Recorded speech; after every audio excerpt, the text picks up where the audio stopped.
Good morning and happy Saturday. It is me, Miss J, and I'm coming to you with a very quick but fun edition of Asking for a Friend. And so today we're going to answer two questions, maybe three, depending on how much time I have, that I have received over the course of the last couple of weeks when I was starting my Ready to Win podcast. So if this is your first time joining me, my name is Miss J. I am a coach, consultant, mom, wife, friend, and all around just goal setter and dream catcher. So I'm glad for you to be joining me today. And I want to invite you that if you have any questions that you would want to share with me, feel free to send them. I'll have my email address posted on the last page of the screen, so make sure you stay there. I'll also show it a little bit later, just to make sure that you have it. And you can reach out to me if you have any questions that you'd like me to answer. This is my first time doing Asking for a Friend, and so I have a couple of ideas about other topics that I want to do. So this is your invitation to send anything. I want to do some on love. I want to do some on parenthood.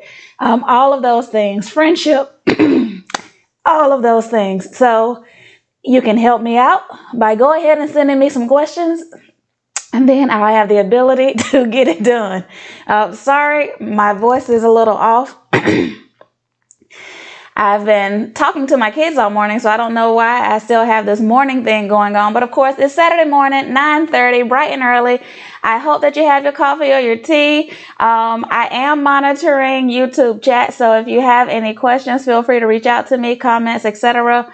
But I'm just going to go ahead and dive right on in. So I'm going to read the first question and then give you my response, and then I will read the second question and give you my response. I haven't really prepared a script for any of these things, of course, because I just wanted it to be authentic, like if I were sitting here having tea with you this morning and you decided to ask me this question. So asking for a friend, the career edition starts like this. Number one, think back to 5 years ago, and did you envision your career as it is today? So 5 years ago was 2016. Now we're in 2021. And I had just joined a new organization. I had just relocated to North Carolina in 2015, gotten a new job in March of 2015. So at that point in time, if we were to ask that question 6 years ago, I would have definitely said no. But after a year of being with that organization in March about 2016, I had to start having conversations with my then supervisor about my next steps and the things that I wanted, where we were going, how we were going to get there, and how fast I could actually get there. So I would definitely say 5 years ago, I had a vision for where I would be, as far as title, responsibility, scope, etc. So I joined the organization, and I joined as an HR manager. I had just left a role with a company where I was a human resource generalist 3, which is basically a senior HR generalist. I had done that for a couple of years. And even though in the beginning of my career, I always said that I didn't necessarily want to be the chief human resources officer, I found myself in a place where that could actually become a reality. And I didn't necessarily know how quick it would have come. So I just counted all blessings and counted all joy that I ended up in an organization that believed in me and my skill set. They had a desire and a passion to grow the human resources function. And so I started as an HR manager. 1 year later, I was having conversations about the director position and how to make sure I had the proper skill set to be successful at that position. They were eagerly supporting my professional development and my ability to connect with professional organizations. So I had the support, both financially and time-wise, to be able to commit to career development for myself. So at that point in time, the director position was in my focus, and I had a plan on how to achieve it. However, like I said, if I had answered this question in 2020, I would have definitely said I did not envision it as it is today, because I was brand new to an organization, and if we rewind all the way back to 2007, when I started my human resources career, I sat across from the president of I don't know if he was the president or if he was chief the chief human resources officer. He was the guy, the top guy. I sat across from his office in the cubicle, and I saw all of the other directors and I saw the other managers roll in and out of his office, back one after another, back to back to back. And the hours that he put in, the time that he put in, even though he kept a very positive attitude and was open to all, I just saw the amount of work it took to be in a position like that. And I said, I don't know if I want to do it. I never envisioned myself sitting in that seat. Fast forward, 14 years later, I am the Chief Human Resources Officer for my organization. It is a smaller organization, but I run besides my business, the Illumin Group, I run the human resources function for North America for this organization. And so the very thing that I thought I didn't want, I ended up there, but that's only because the path became much clearer after I had some years of experience and I had a team of individuals backing me.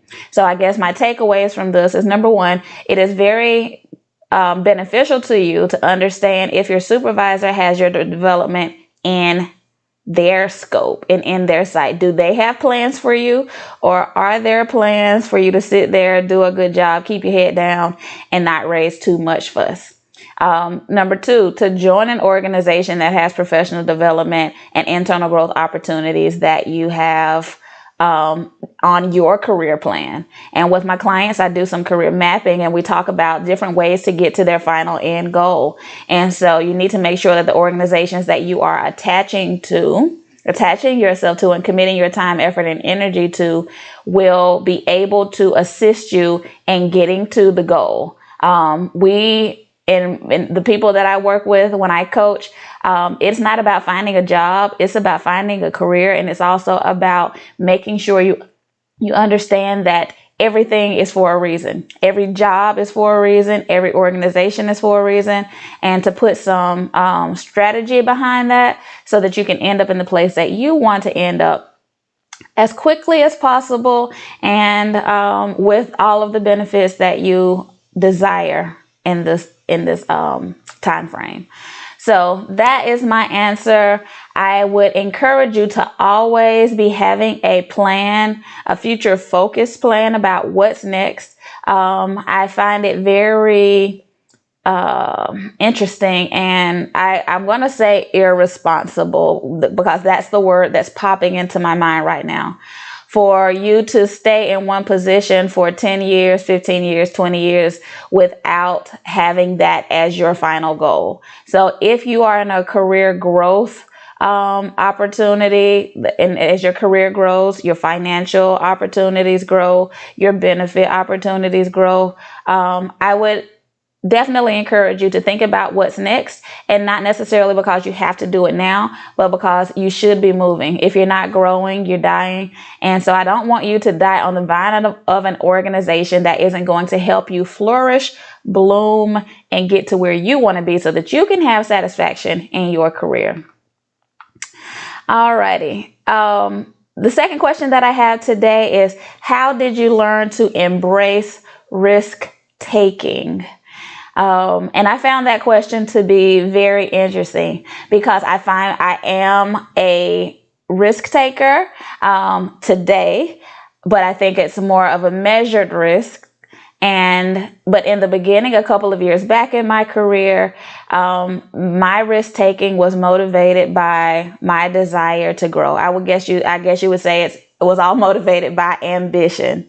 And so I understood that in order for me to have wins, then I would probably have some losses as well, take some L's. But I also knew that if I didn't try, I would never know how far I would succeed. And so in the safety, again, of an organization with a supervisor that believed in me, a mentor that gave me some of that positive affirmation about the things that I needed to see within myself, I decided to become a willing volunteer for almost anything that came my way. So I'll be sitting in meetings with groups of people, and many of them, again, did not have my same mindset or perspective about where I wanted to go and how fast I was going to get there. I would volunteer for those opportunities. So if a new project came about, if they needed someone to lead a focus group, whatever the case may be, I decided that I would be the one to raise my hand and say, hey, I'll help with that. I'll lead that. I'll research that, whatever the case may be. And bit by bit, small risk by small risk, I was able not only to shore up the confidence that I had, but I was also able to build that credibility with those that were my superiors and that were watching me. So I was able to do two things at once. I was killing two birds with one stone, making sure that I knew that I could get it done. And like I said, building my own repertoire of wins. Is that the right word? Repertoire. Building my own stash of wins, building my self-confidence, building the confidence of others within me, and also establishing myself as a leader. So that is how I started. Small things, small projects on my team, and then small projects for my supervisor's quote unquote best friend. And so let me tell you a thing about this office politics. Always keep your eyes open. Know who's connected to who. Know who wants what things done, and figure out a way, if you can, find those wins. So I'll tell you, I had a supervisor who was very, like I said, supportive, and he was a risk taker as well. And then I kind of supported another female director, and she had a very more consistent and compliant methodology about her. But they worked very close together. They had each other's backs. They were frequent. She would frequent his office. He would frequent her office. They were kind of like right hand and left hand. And so by observing this, I understood where some political capital could be earned in that manner. And so I started, after I had my credibility built with my supervisor, I started branching out and doing some things for her that would help me to gain another ally that had pull, power, and could also speak on my behalf when I needed it. And then once I did that, I had there was a third gentleman that I ended up going to work for a little bit later. But what I was doing was taking small risks, stepping outside of my boundaries, stepping outside of my comfort zone, getting small wins and then bigger wins. And then as my visibility increased, my ability to do more increased.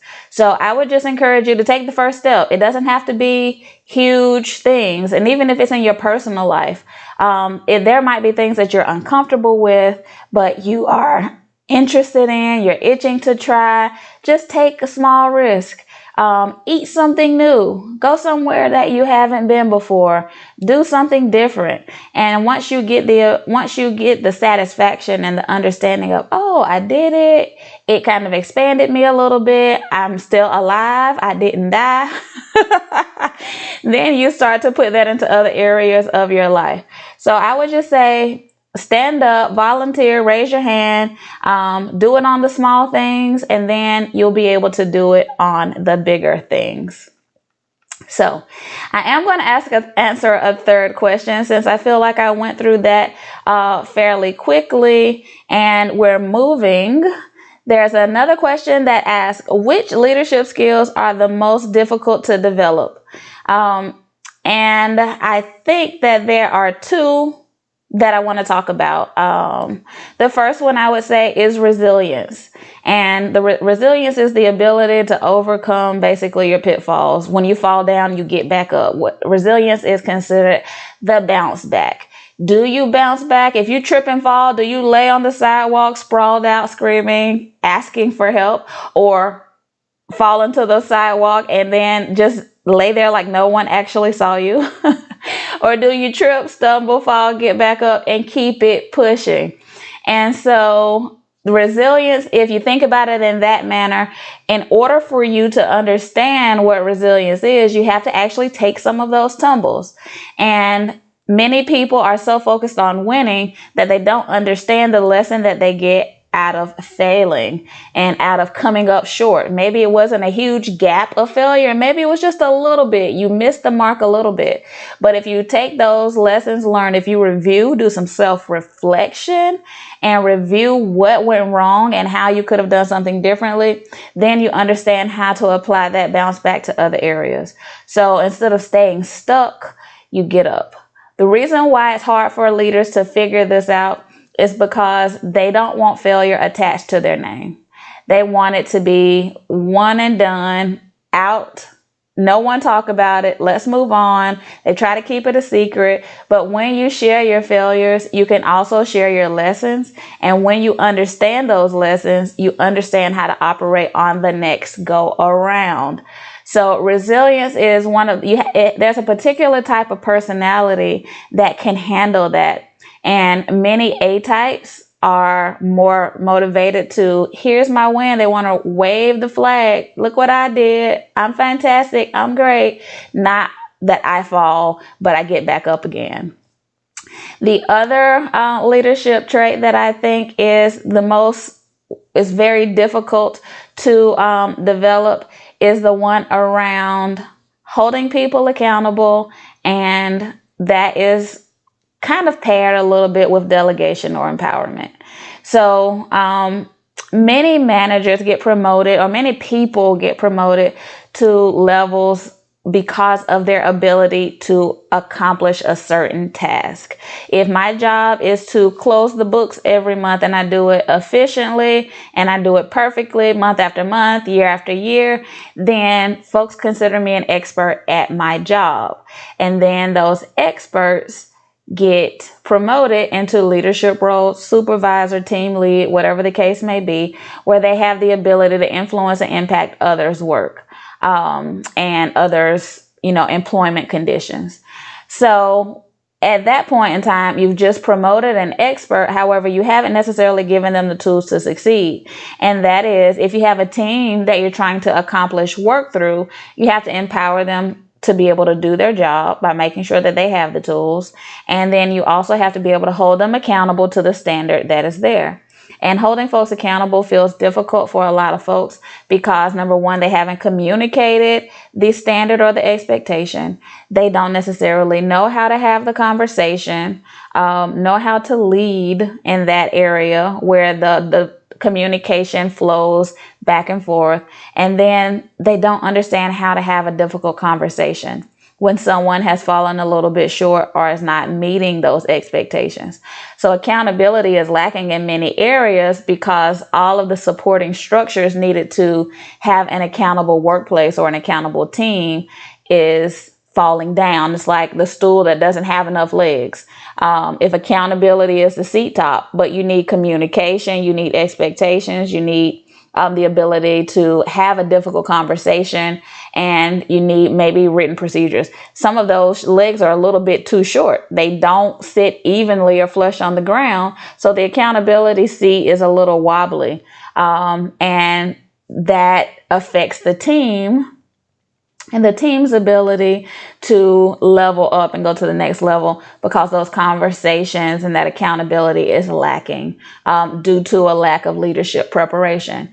And so communication, I think, is the foundation of that. But the overall and overarching skill set that I would say is the ability to hold people accountable or to create a environment of accountability. So we are about 20 minutes in. So therefore, I am going to give you another question because I have like 10 of these, but I didn't want to do them all today. So I'm going to go to one more question, and then we are going to wrap it up. And I'll be telling you about what's coming next when you visit my Facebook page or my Instagram page. So this question says, how can I let my boss know that I don't need to be micromanaged?